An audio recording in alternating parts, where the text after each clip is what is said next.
Four news stories for you viewers. Firstly, I have an update on Sudanese coup. What is situation on the ground in Sudan? Are people protesting now? How is international community responding to this coup? Secondly, we'll talk about ongoing fighting in central Somalia, which is spreading.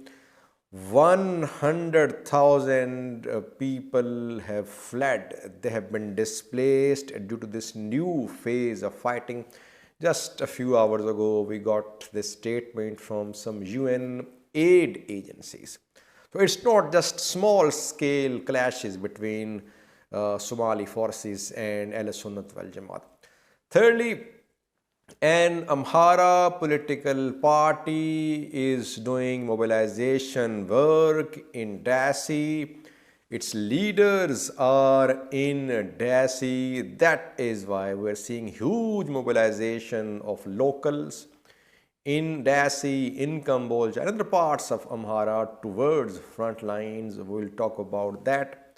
And fourthly, Tigray backed news sources have shared another video showing newly captured ENDF soldiers.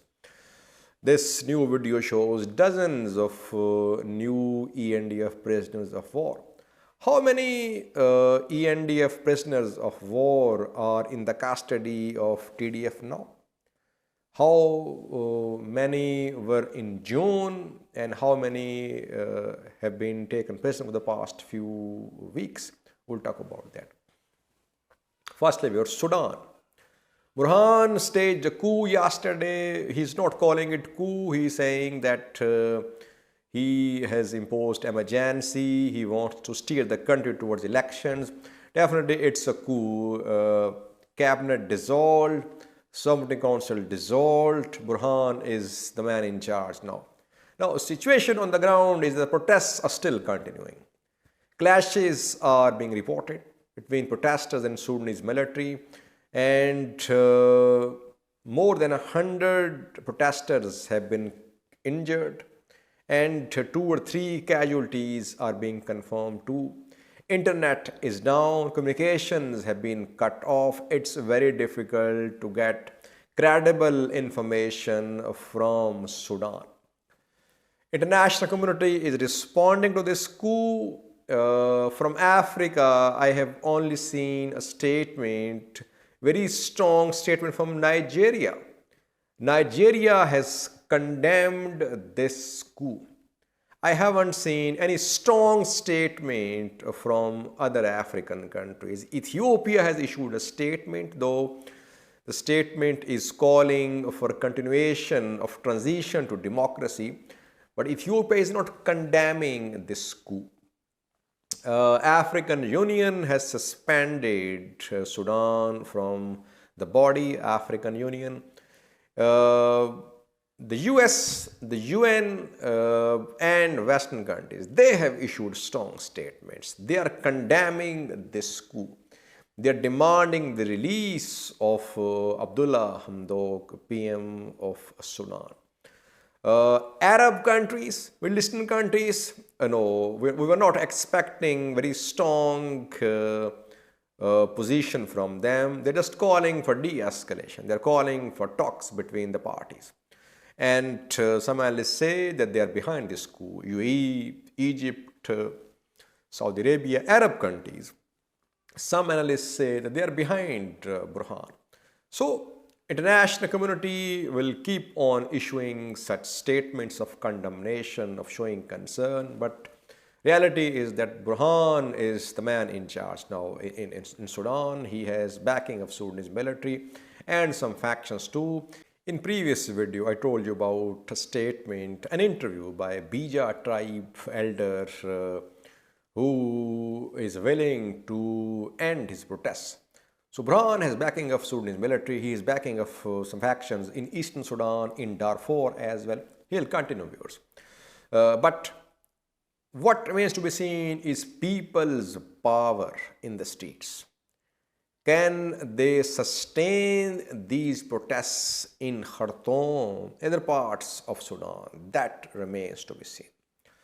Secondly, Somalia. I did a video on Somalia, two videos. I told you about fighting in Gulmudug region, Goriel town, between Somali National Army, Gulmudug regional forces, and a group called ASWJ, Al Sunnat wal Jama.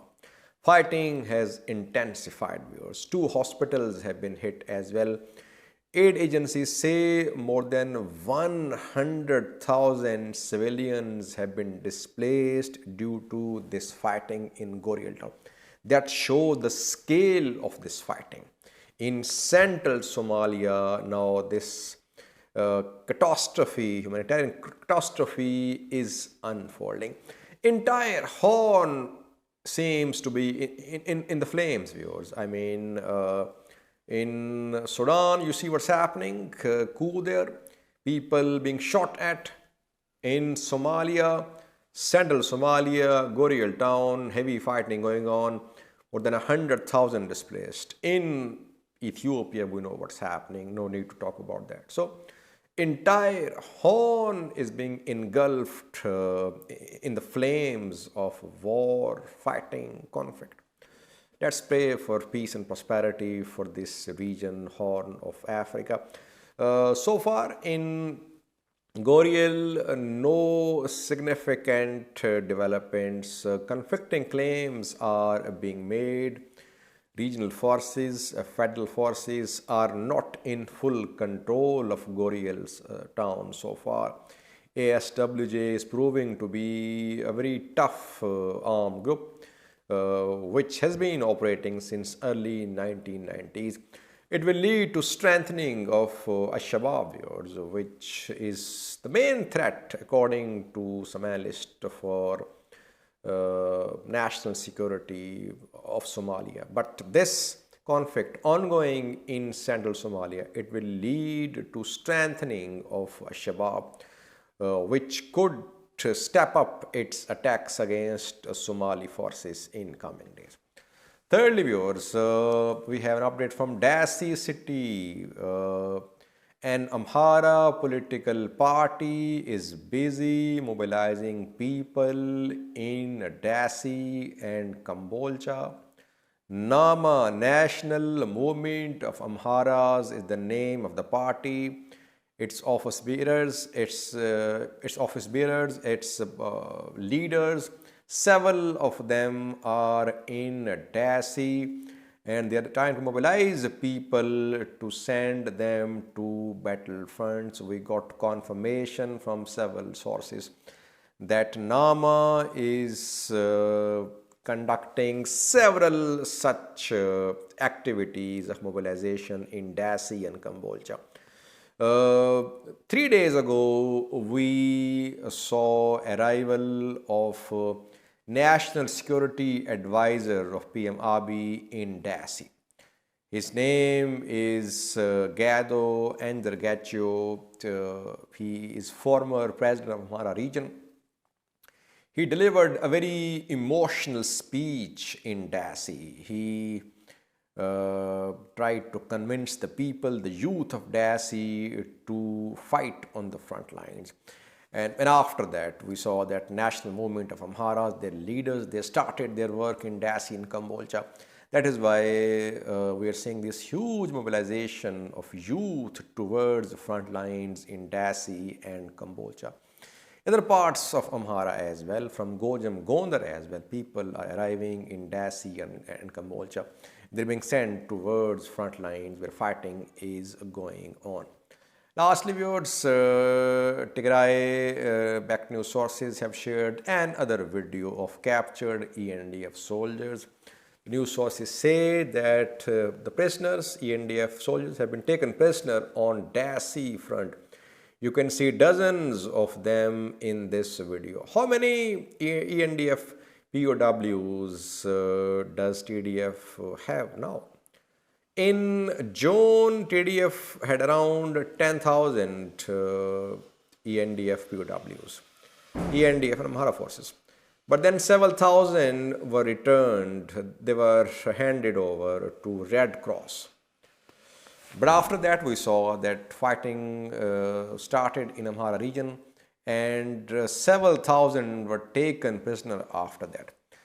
Now, according to my estimate, TDF has around 10 to 15,000 ENDF prisoners of war, including Amhara forces prisoners as well. A figure around 10 to 15,000 is very much possible that these 10,000 to 15,000 ENDF Amhara forces soldiers are in the custody of Tigray Defense Force. Thank you for watching.